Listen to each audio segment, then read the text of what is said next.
The views and ideas presented on this program are those of the people who express them. That will be mostly me.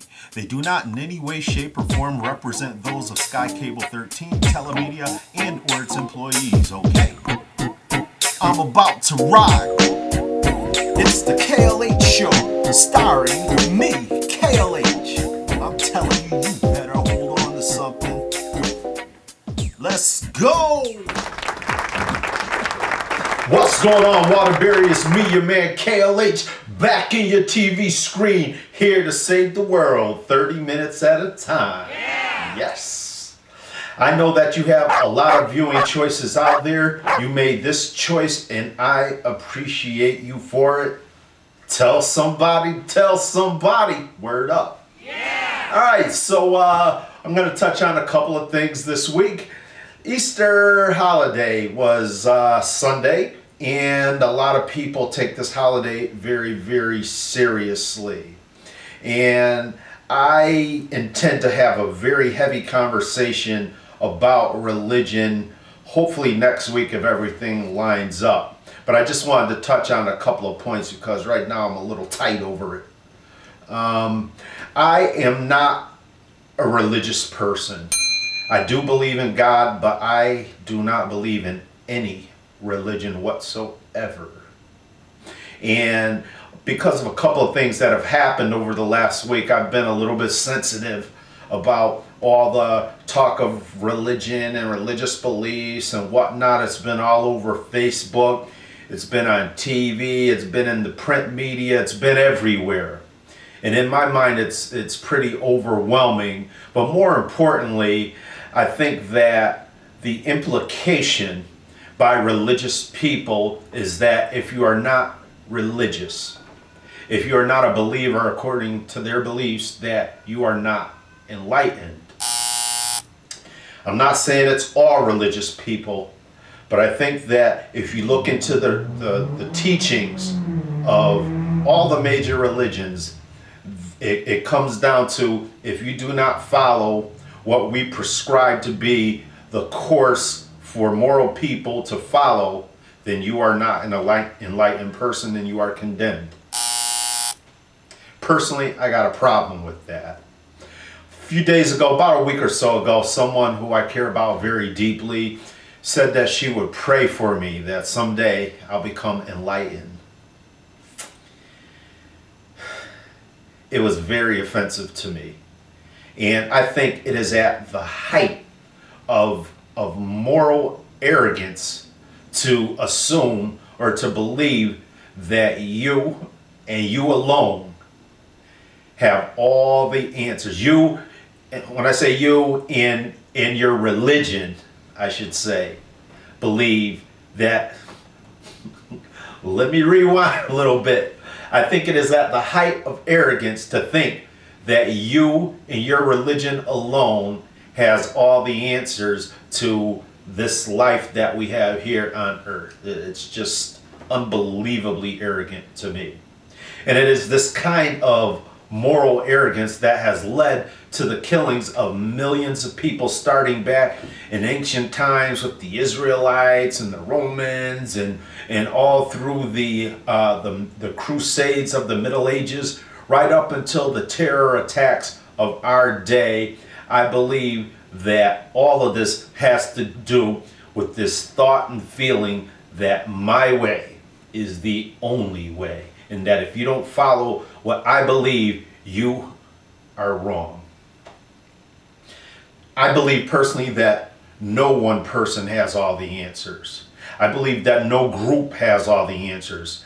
Not Christians, not Jews, not Muslims, not atheists. I'm not an atheist, I'm getting nervous. Not anybody, not any group has all the answers. Nobody has all the answers. And if you think that you have all the answers, if you think that your religious affiliation has all the answers, then you, my friend, are part of the problem. Religion's more than anything else throughout history has been the most divisive thing to get between us as human beings, as a civilization that occupies this planet Earth. And it is for that reason that I can never see being a part of any religion ever again. Not ever, ever, ever again. Now, some people may feel sorry for me. Some people may want to pray for me that, someday I'll see the light and be forgiven of my sins and all of this. Some people may be offended. Some people may feel that I'm godless. And everybody has a right to their opinion. They even have a right to their opinions about me. Doesn't make it right, but they have a right to those opinions.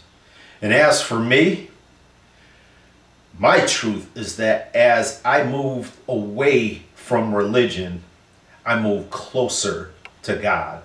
As I moved away from religion, I became a more spiritual man. That has been my truth. And if everything lines up, like I said, next Tuesday, 9 p.m. at Pizza Castle, I intend to take my show down there. So come on down, be a part of the audience and enjoy it. We're going to get into it. I want to get into this religious thing a lot more deeply, not just to stir up the pot, but to hopefully gain some understanding. And it should be a great discussion. 9 o'clock next Tuesday, Pizza Castle. Check us out. All right, next up, I want to touch on Tiger Woods a little bit. I'm jumping around. Yes, the Masters was this past, the Masters tournament ended this past Sunday. Tiger Woods was in it. He was expected to win, or he's expected at least to do very, very good. And he did anything but very good. In fact, he did very bad. He performed very poorly. And a bunch of times he showed really, really poor sportsmanship, throwing things around, kicking his club, cursing out loud. And golf is a gentleman's sport, and for this kind of thing to happen is very, very unseemly. And as Chris Rock once said, I ain't saying this right, but I understand. So, as everybody knows, Tiger Woods has been one of the greatest.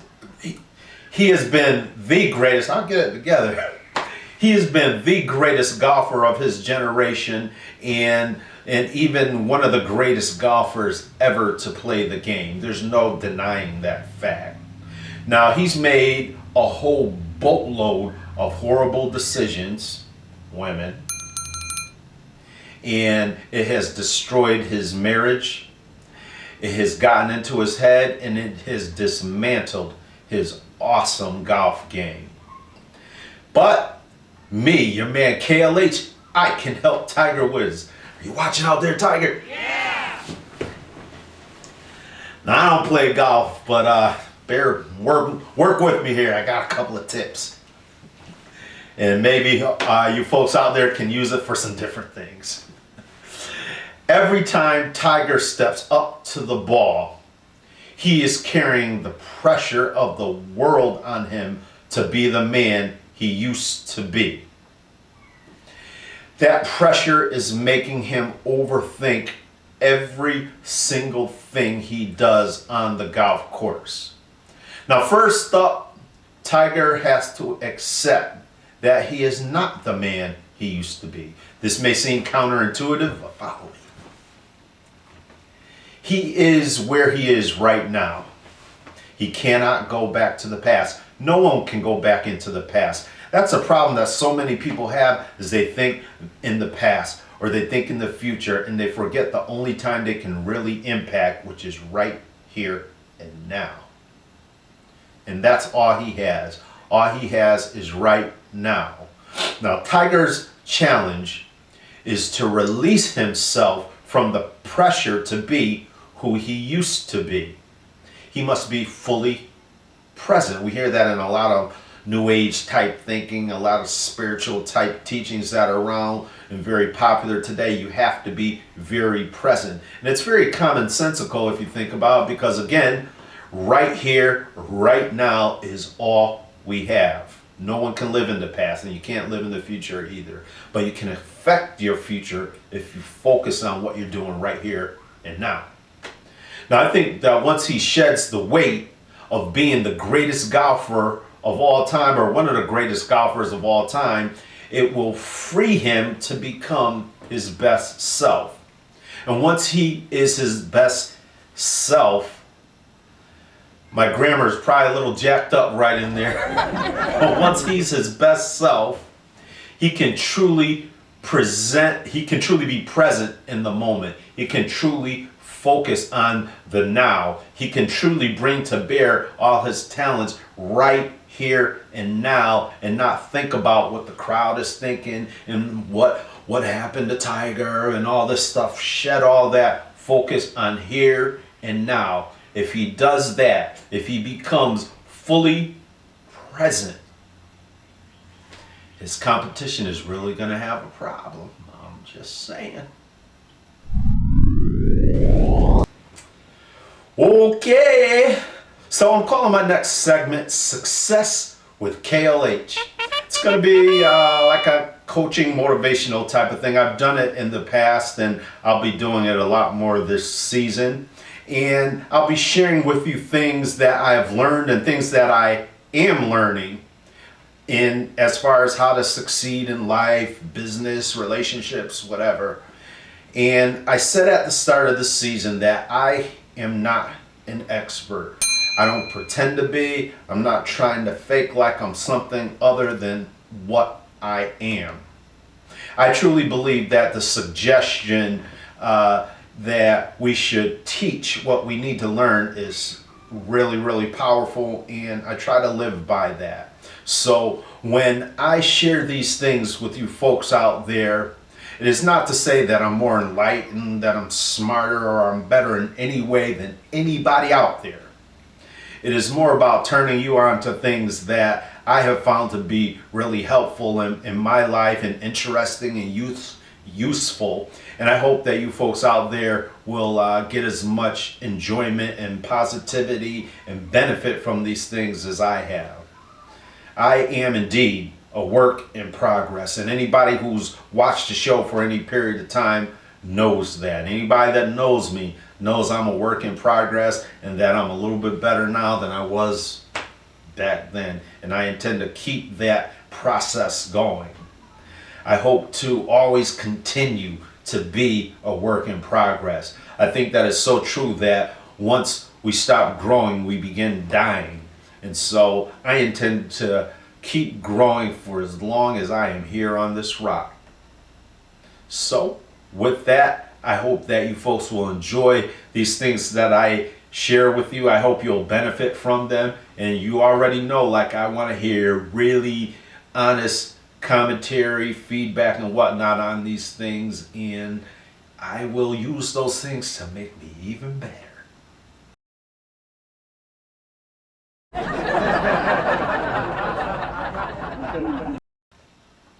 First of all, one of the cornerstones of my worldview and why I believe that we are all here on this earth is my ironclad belief that we are all here for something great.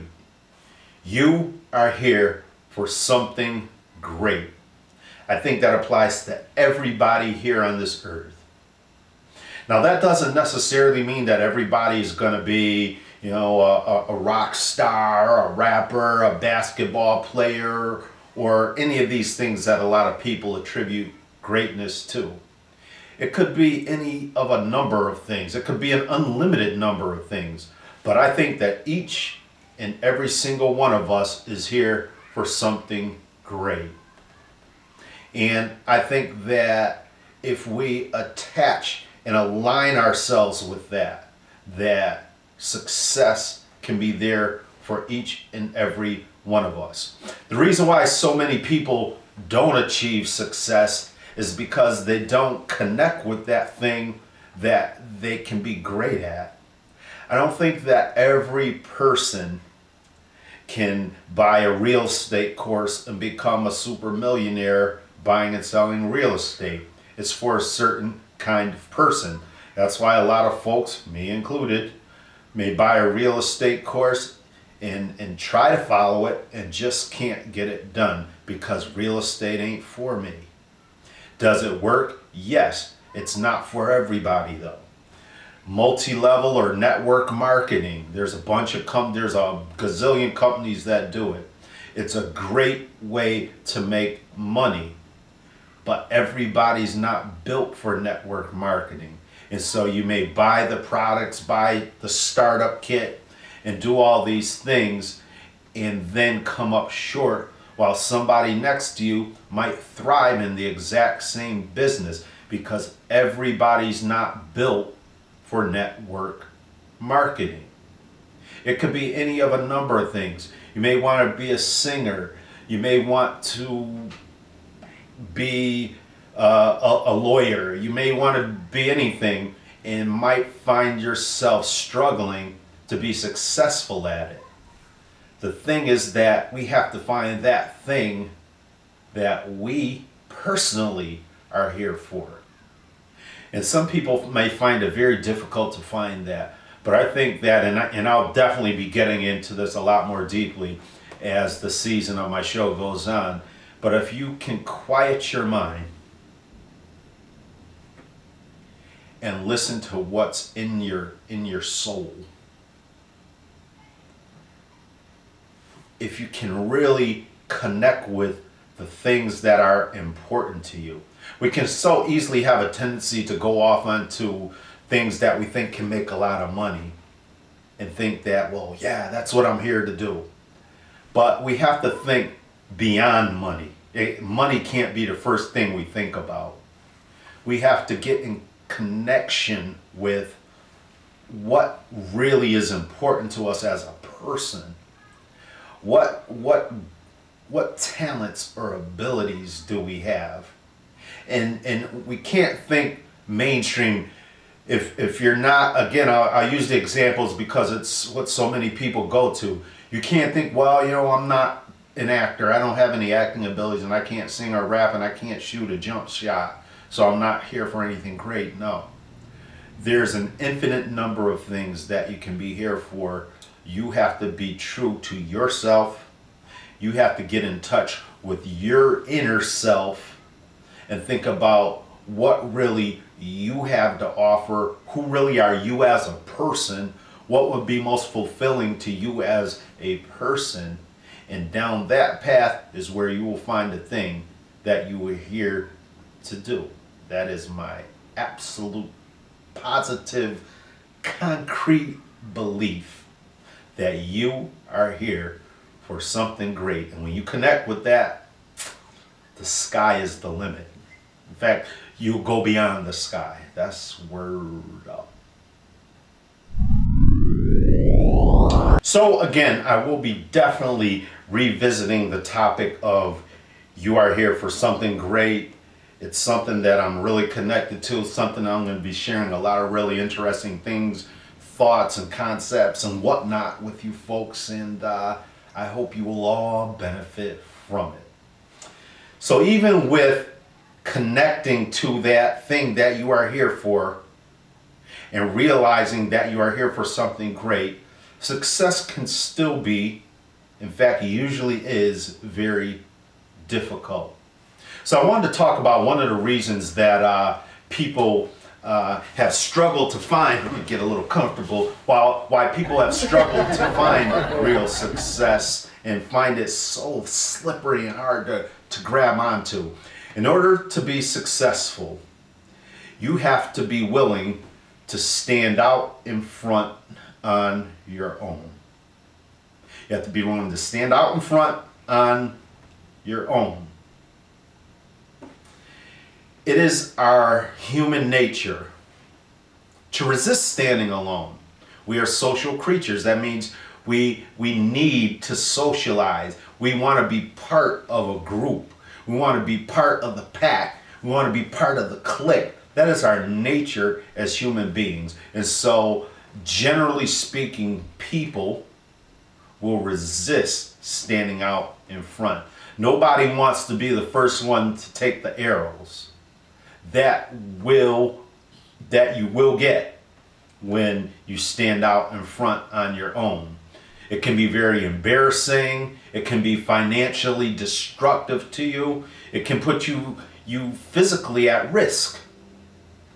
You can be ridiculed, criticized. Nobody likes these things. They are definitely things that people will do almost anything to avoid. However, standing out in front on your own is something that is very necessary in order to become that person that you are here to become, and to realize the greatness that there is out there for you. Now, I had a little experience this past week that I wanted to get into just a little bit, and I think it may be, I'm hoping that it'll be somewhat instructive for you folks out there. I am convinced that one of the things I am here on this rock to do is to express myself. I've come to that conclusion after long, hard searches and who I am and what I like to do and what my abilities are and whatnot. And I am convinced that I am here to express myself. I am an uncommonly opinionated person, and people that know me know that's the truth. And I've developed, I think, I hope, a pretty good ability to express my opinions. I have a blog called The Mind of KLH. Right there, you could check out some of my writings there. I have, of course, this TV show. I have a presence on Facebook. You know, people know me to write a lot of things on there. And when people agree with me, when their opinions line up with mine, it's great. It's a beautiful thing. I feel appreciated. I feel valuable. I feel wanted, right? But when they don't agree, it can be very, very uncomfortable, and it can be very hard to deal with. And it's those things that make it hard to move ahead. It's very hard to not take these things personally when people are talking about your personal expressions, and yet it's so important not to take them personally. Now, a little while ago, actually a couple of days ago, I put up a post on Facebook that was controversial. Surprise, surprise. And two people whose opinions I actually care a lot about felt that the post was inappropriate, or at least the timing was inappropriate, and perhaps I've had people say to me, well, it's not what you say, it's how you say it, which really rubs me really wrong. But these people said it. I respect both of them a great deal and care about them. But it really bothered me that I felt like they couldn't stand behind this thing that I decided to do, right? And so I thought about the situation quite a bit, and I thought about what they said, and I decided to take the post down. So then that bothered me. So I'm bothered not only by them saying they thought it was inappropriate, etc., but now I'm bothered that I took the post down.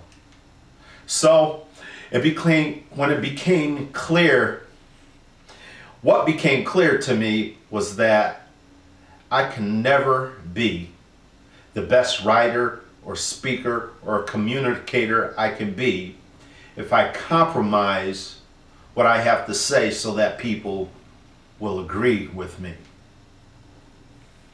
I have to be willing to stand out front on my own. And I have to recognize that sometimes that will be lonely. Sometimes it'll be hurtful. Sometimes very hurtful.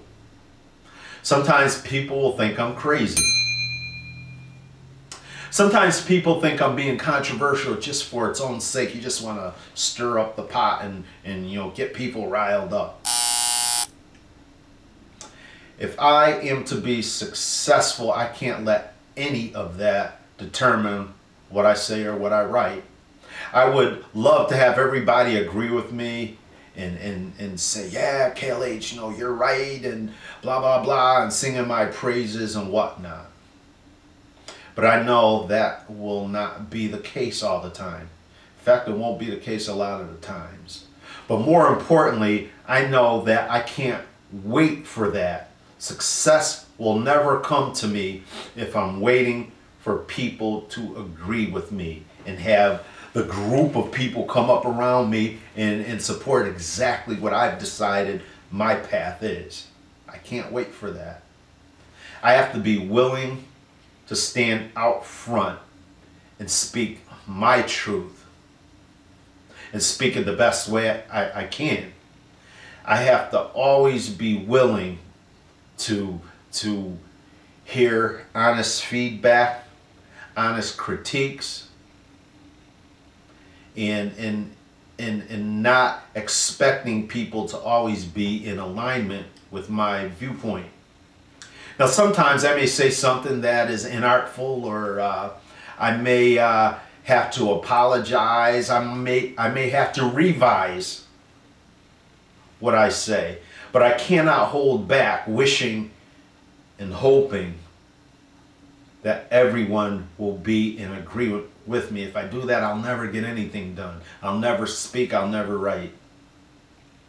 I have to follow my path as honestly, as truthfully, as vigorously and passionately as I can.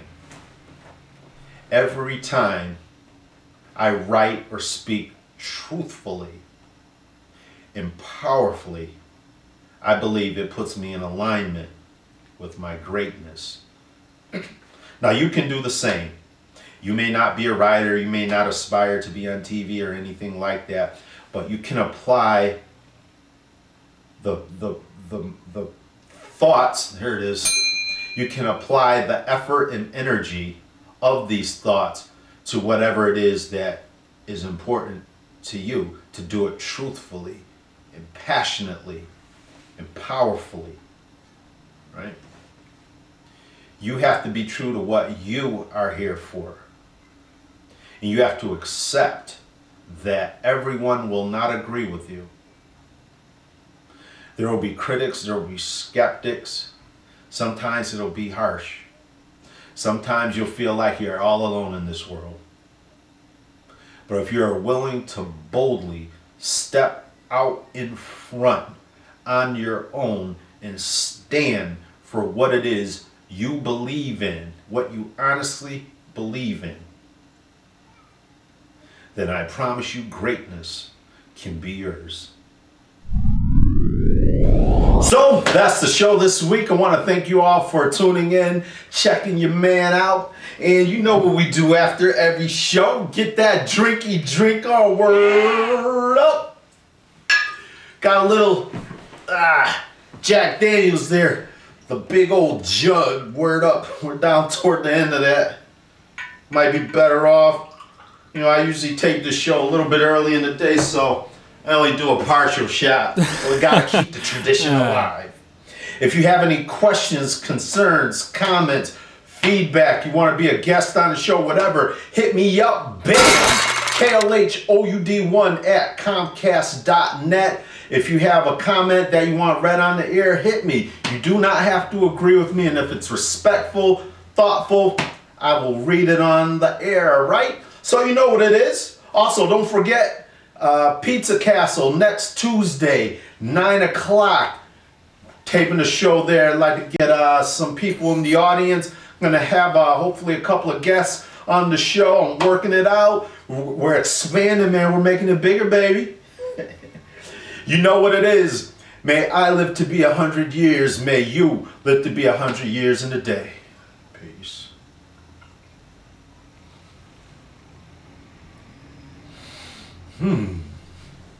I'll check you out next week. Pizza Castle, baby.